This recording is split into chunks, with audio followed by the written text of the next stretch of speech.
एक जंगल में एक कालू कौवे नाम का एक किसान रहता था। उसके पास जादुई सोने का सेब का पेड़ था और उसके 2 बेटे थे जो उसके काम में उसकी मदद करते थे। वो रोज पेड़ से सेब तोड़ा करते और उन्हें गिना करते थे। एक दिन कालू कौवे को अपने सेब कुछ कम नजर आने लगते हैं। फिर वो प्रतिदिन उन्हें गिना करता था और रोज उसका एक सेब कम हो जाता था। फिर वो अपने बेटों से क्रोधित होकर उनसे कहने लगा, लगता है कोई पक्षी हमारे सेब लेकर जा रहा है।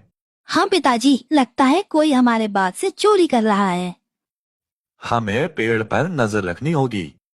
हाँ पिताजी, हम उन्हें पकड़कर जरूर सजा देंगे ताकि वो दोबारा ऐसा करने से पहले 100 बार सोचें। ठीक है, पर इसकी जिम्मेदारी कौन लेगा?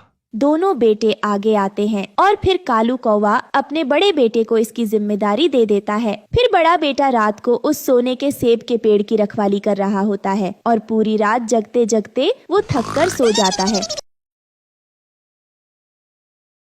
देखो, फिर सुबह एक सेब कम हो गया। अब इस सेब के पेड़ की रखवाली की जिम्मेदारी मैं अपने छोटे बेटे को देता हूँ। फिर कालू कौवा रखवाली करने की जिम्मेदारी अपने छोटे बेटे को दे देता है। छोटा बेटा जब रखवाली कर रहा होता है तब रात 12 बजे हवा में कुछ आहट होती है और एक पंछी जो असली सोने का होता है वो उड़ता हुआ वहाँ आ गया और अपनी चोंच से सेब को टक टक करने लगा। अरे, लगता है ये वही पंछी है जो रोज हमारे सेब को चुरा रहा है। फिर वो उस पर तीर चला देता है, लेकिन तीर से पंछी को कोई नुकसान नहीं पहुंचता। सिर्फ एक सोने का पर उसकी पूंछ से गिर जाता है और वो पंछी उड़ भागता है। सुबह जब कौवे का छोटा बेटा उस पंख को लेकर कालू कौवे के पास जाता है। अरे, ये पंख तो सोने का है और बहुत कीमती लगता है। ये सोन पक्षी तो हमें सोने के अंडे भी देगा। इसे हम किसी भी कीमत पर अपने हाथ से जाने नहीं दे सकते। दोनों बेटे उस पंख को देखने लगते हैं। हाँ, लगता है ये इन सेब के पेड़ से भी ज्यादा कीमती है। हाँ, क्यों ना हम ऐसा करें, उस पक्षी को पकड़ें, फिर हमारे पास इस सेब के पेड़ से भी कीमती खजाना होगा। हाँ पिताजी, हमें इस पक्षी को पकड़ना चाहिए इससे पहले कि कोई और उसे पकड़ ले। पर इसे पकड़ने कौन जाएगा? अगर हम तीनों चले गए तो इस सेब के पेड़ की देखरेख कौन करेगा? ये जिम्मेदारी मैं लेता हूँ। मैं उस पक्षी को पकड़ लाऊंगा। आप मुझ पर भरोसा करें। ठीक है, तुम जाओ और अपना ख्याल रखना। जल्दी ही सोन पक्षी को पकड़कर मेरे पास ले आना।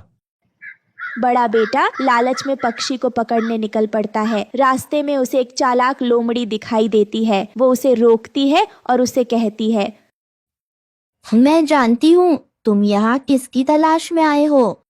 अच्छा, तुम्हें कैसे पता? मेरी बात ध्यान से सुनो। जिस सोन पक्षी की तुम्हें तलाश है वो एक गुफा में रहती है जिसका दरवाजा खुल जा सिम सिम बोलने से खुलता है। वो लोमड़ी की आधी बात सुनकर ही जल्दी से गुफा की ओर जाने लगता है। वो गुफा के सामने पहुंचता है तो खुल जा सिम सिम कहता है और दरवाजा खुल जाता है। फिर वो अंदर जाता है और देखता है वहाँ सोने का पक्षी और चारों तरफ बहुत सारा खजाना होता है जो बहुमूल्य आभूषण से भरे होते हैं। अरे, यहाँ खजाना तो पक्षी से भी ज्यादा कीमती लगता है। मैं ऐसा करता हूँ, पक्षी की जगह खजाना ले जाता हूँ। जैसे ही वो बाहर की ओर आने लगता है तभी दरवाजा बंद हो जाता है और वो वहीं रह जाता है। कुछ दिन बीत जाते हैं पर कालू कौवे का बड़ा बेटा वापस नहीं आता है। लगता है वो रास्ता भटक गया है, अब तक वापस नहीं पहुंचा। कहीं उसे कोई नुकसान तो नहीं पहुंच गया? पिताजी, मैं ये जिम्मेदारी लेना चाहता हूँ। मैं सोन पक्षी और भाई दोनों को ढूंढ के ले आऊंगा। ठीक है, पर तुम जल्दी लौटाना, मुझे तुम्हारी चिंता रहेगी। फिर छोटा बेटा निकल पड़ता है। फिर उसे भी वही लोमड़ी दिखाई देती है और उसे भी वो वही बात कहती है। जब वो भी गुफा में जाता है तो लालच में आकर अपने भाई की तरह गुफा में ही बंद हो जाता है। कुछ दिन बीत जाने पर जब छोटा बेटा भी वापस नहीं आता तब कालू कौवा चिंता में आ जाता है और अपने दोनों बेटों की तलाश में निकल पड़ता है। फिर उसे भी रास्ते में वो लोमड़ी दिखाई देती है। मुझे पता है तुम क्या ढूंढ रहे हो। मैं अपने दोनों बेटों की तलाश में आया हूँ। अच्छा, वही दोनों बेटे जो सोन पक्षी को ढूंढ रहे थे। तुम्हें कैसे पता? हाँ, मैं जानती हूँ। मैंने ही उन्हें गुफा का रास्ता बताया था जहाँ सोन पक्षी रहती है। अच्छा, जब तुमने रास्ता बताया तो वो अब तक वापस कैसे नहीं आए? क्योंकि तुम्हारे बेटे पूरी बात सुने बिना ही जल्दी से चले गए। अच्छा, तो तुम मुझे बताओ उस गुफा के बारे में और वहाँ कैसे जाना है।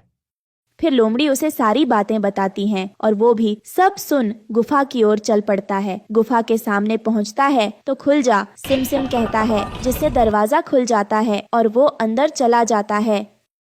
अरे यहाँ तो बहुत सारा खजाना है और स्वर्ण पक्षी भी हैं। अरे ये क्या, मेरे दोनों बेटे बेहोश पड़े हैं। ये देख वो रोने लगता है। उसके रोने की आवाज सुन गुफा में से आवाज आती है, तुम भी इन्हीं की तरह यहाँ लालच में आए हो क्या? नहीं नहीं, मैं तो अपने दोनों बेटों को ढूंढने आया हूँ। अच्छा, तेरे दोनों बेटे लालच में आकर मेरा खजाना ले जा रहे थे, इसलिए यहाँ बंद हो गए हैं। आप इन्हें माफ कर दो, अब हम ऐसा कभी नहीं करेंगे और स्वर्ण पक्षी भी नहीं चाहिए। पर मैं तुम्हें क्यों माफ करूं? आप मुझ पर दया करो। अगर आप मुझे माफ कर दोगे तो स्वर्ण पक्षी जब चाहे तब मेरे पेड़ से सेब खा सकता है।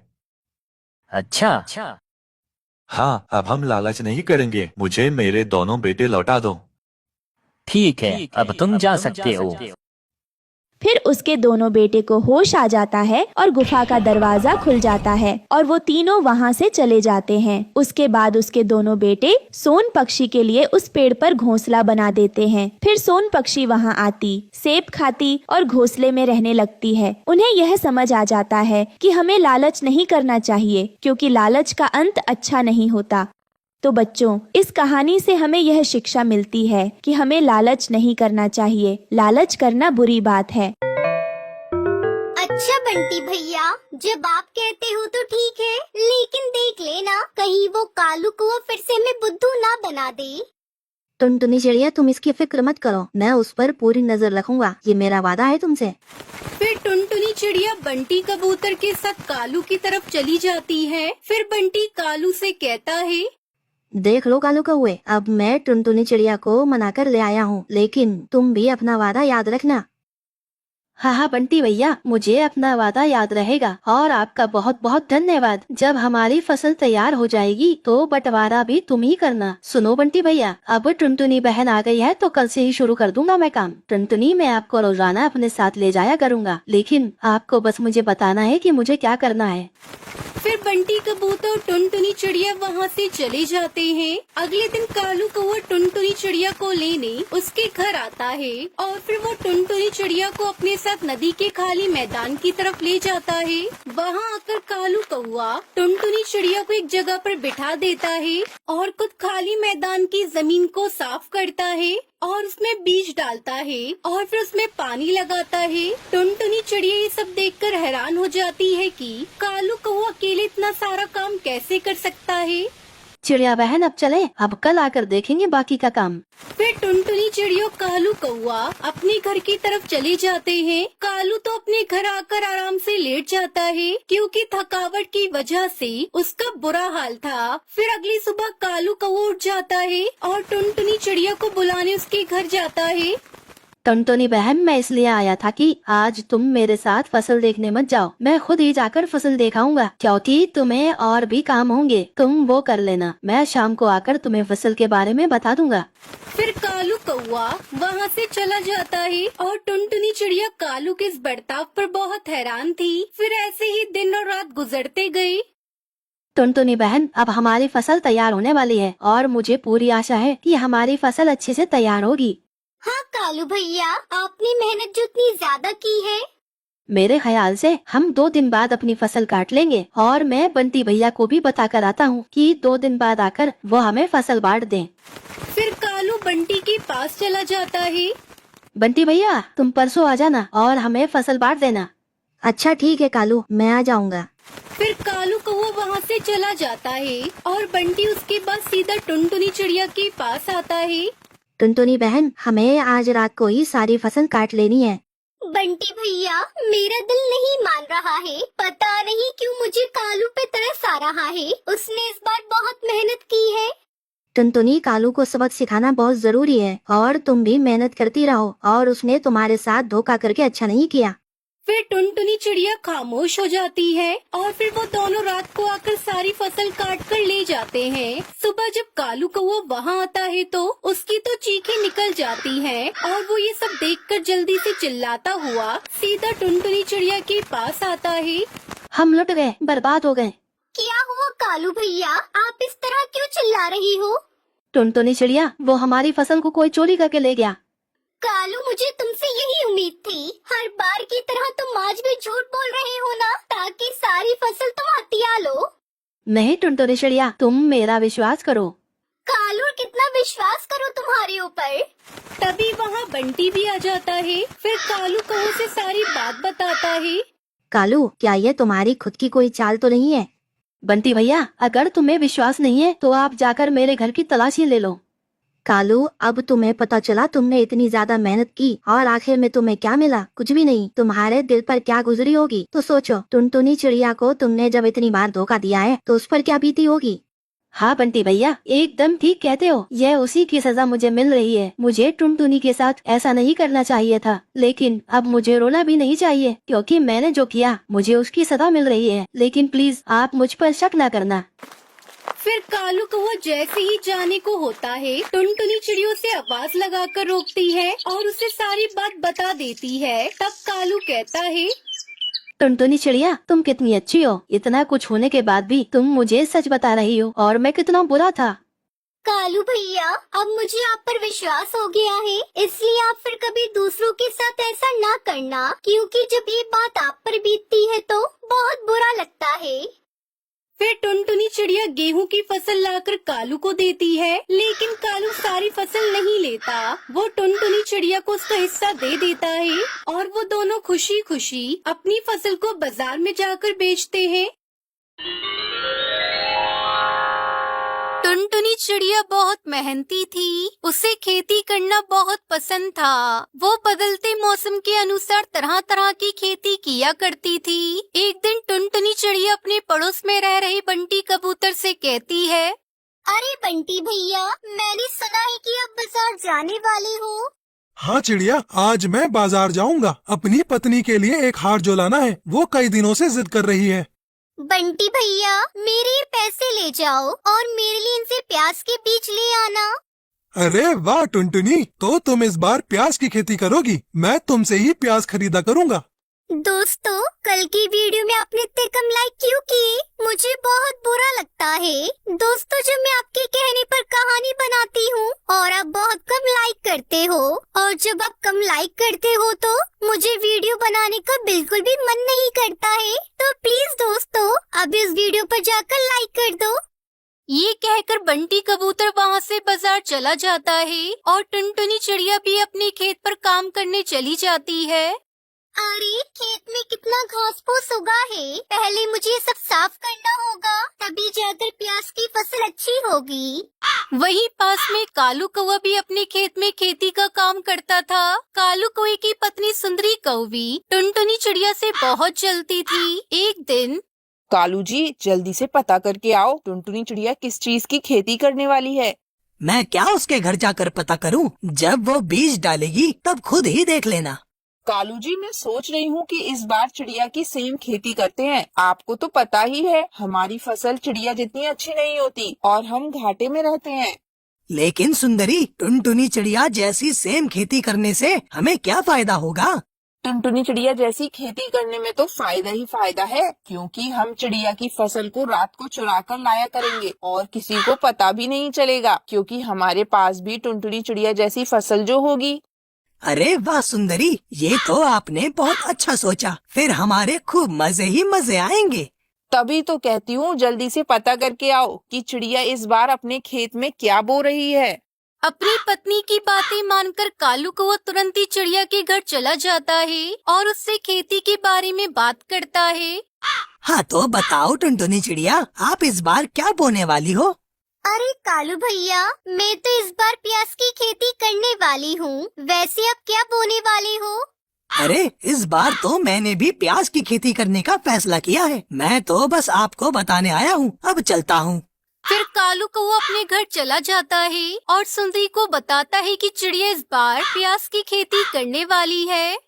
कालू जी जल्दी से बाजार जाओ और प्याज के बीज लेकर आओ। अपनी पत्नी के कहे अनुसार कालू कौवा बीज लेने चला जाता है और अगली सुबह वो अपने खेत में बीज डालने चले जाते हैं। वो बीज डालने ही वाले थे कि तभी वहाँ पर टुनटुनी चिड़िया भी आ जाती है। अरे कालू सुंदरी, आप ये क्या कर रहे हो?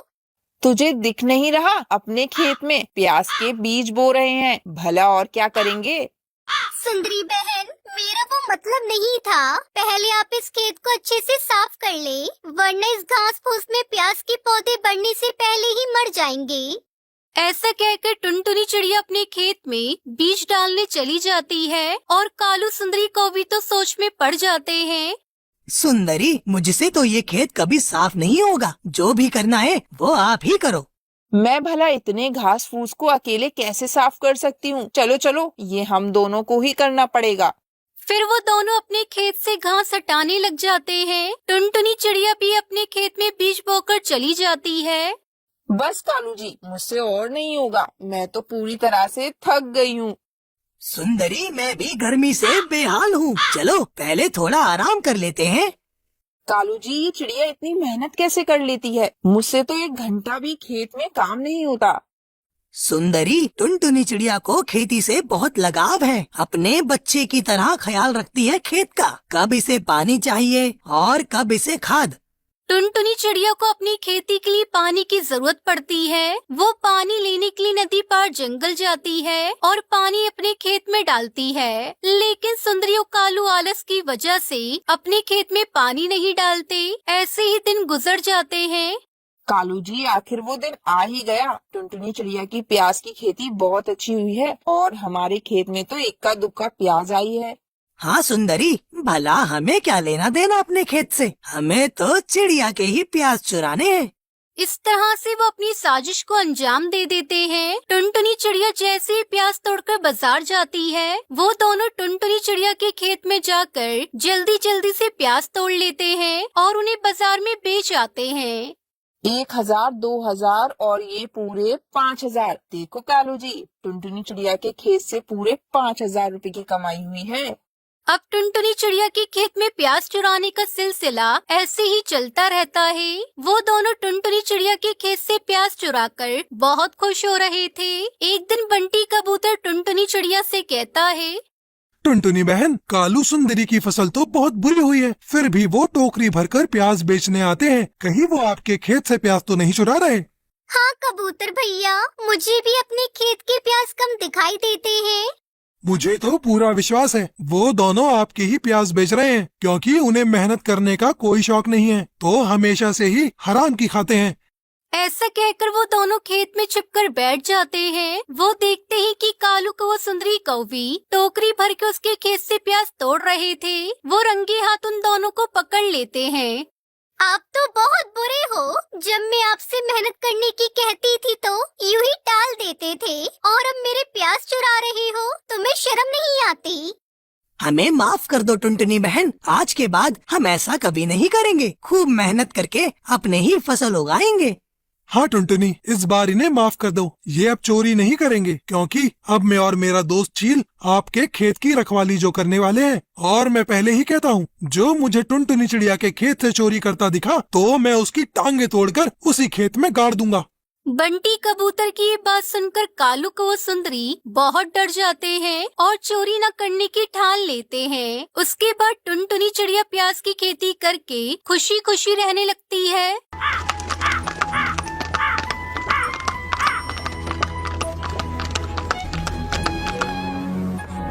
रामपुर के जंगल में कालू कौवा अपनी पत्नी टुनटुनी के साथ रहता था। उसके 2 बच्चे थे, पिंकी चिड़िया, सुनहरी चिड़िया। कालू कौवा अपने खेत में तरह तरह की सब्जियां उगाया करता था। बाजार में जिस सब्जी की ज्यादा डिमांड होती, कालू उसी सब्जी की खेती करता। एक दिन उसकी पत्नी टुनटुनी उससे कहती है, अजी सुनते हो, आज बाजार से प्याज खरीद कर लेते आना। घर में रखा सारा प्याज खत्म हो गया है। तुम तो सारी सब्जियां उगाते हो, बस प्याज ही खेत में नहीं उगाते। बस भाग्यवान, अब और कितना बोलोगी। खेत से आते समय प्याज खरीद कर लेता आऊंगा। मेरा भोजन एक पोटली में बांधकर मुझे दे दो। तब तक आप लोग कमेंट पे बताएं 78 into 4 कितने होते हैं। कालू कौवा भोजन लेकर खेत पर चला जाता है। दिन भर खेत में काम करने के बाद शाम को वो बाजार जाता है। क्यों भैया, कितने रुपए किलो प्याज दे रहे हो? अरे कालू भाई, आज बाजार में प्याज का भाव 100 रुपए किलो चल रहा है, क्योंकि आप मेरे अपने हैं, इसलिए आपको 80 रुपए किलो लगा दूंगा मैं। बाप रे बाप, ये प्याज कब से इतना महंगा हो गया? मुझे तो पता ही नहीं चला। ऐसा करो भैया, मुझे 1 किलो प्याज दे दो। बिना प्याज लिए घर गया तो मेरी पत्नी आज मुझे भोजन नहीं देगी। कालू कौवा प्याज लेकर घर आता है। अरे ओ सुनहरी की माँ, ये लो प्याज, सब्जी में थोड़ा थोड़ा ही डालना, बहुत महंगे मिले हैं। सोच रहा हूँ इस बार मैं भी अपने पूरे खेत में केवल प्याज की खेती करूँ। अगर मैंने पिछली बार प्याज की खेती की होती तो आज मुझे बहुत अच्छा मुनाफा होता। मैंने तो तुमसे कितनी बार कहा था कि अपने खेत में प्याज की खेती करो। पूरे साल प्याज की डिमांड रहती है, क्योंकि बिना प्याज की कोई सब्जी अच्छी बनती ही नहीं। चाहे कितना भी महंगा हो जाए, प्याज तो सभी घरों में आता ही। तुम्हारी बात सही है भाग्यवान, मैं कल ही शहर से प्याज के बीज खरीद कर लाऊंगा। अगले दिन कालू कौवा शहर से प्याज के बीज खरीद कर लाता है और अपने खेत में बिखेर देता है। 1 महीना गुजर गया। एक दिन टुनटुनी भोजन बना रही थी, तभी कालू कौवा वहाँ आता है। टुनटुनी, तुम्हारे पास कुछ पैसे हो तो मुझे दे दो, खेत में खाद डालना है और मेरे पास पैसे बिल्कुल भी नहीं है। मम्मी, मुझे भी पैसे चाहिए। स्कूल में टीचर बोल रही थी स्कूल फीस जमा करने को। अरे कहाँ से दूं मैं तुम सबको पैसे? मेरे पास जो थोड़े बहुत पैसे थे उसे तो मैंने घर खर्च में लगा दिया। अब मेरे पास ले देकर एक मंगलसूत्र है, मैं इसे किसी कीमत पर नहीं दूंगी। मेरी मानो तो तुम कहीं से उधार ले लो। बस कुछ ही दिनों की बात है टुनटुनी, तू मुझे अपना ये मंगलसूत्र कुछ दिनों के लिए दे दे। मैं इसको गिरवी रखवा कर खाद खरीदूंगा, फिर जैसे ही प्याज की फसल बेचकर पैसे आएंगे मैं तेरा ये मंगलसूत्र तुझे वापस कर दूंगा। और माँ, मेरे स्कूल की फीस कब जमा करोगी? मैं स्कूल नहीं जाऊंगी। मेरी बच्ची, तू रो मत। मैं अभी रंगीली काकी के यहाँ जाकर कुछ पैसे उधार लाती हूँ, तेरी स्कूल फीस जमा कर दूंगी। टुनटुनी कालू कौवे को अपना मंगलसूत्र दे देती है। कालू कौवा मंगलसूत्र गिरवी रखकर खाद लाता है और अपने खेत में डालता है। जल्दी ही 2 महीने गुजर जाते हैं और प्याज की फसल पककर तैयार हो जाती है।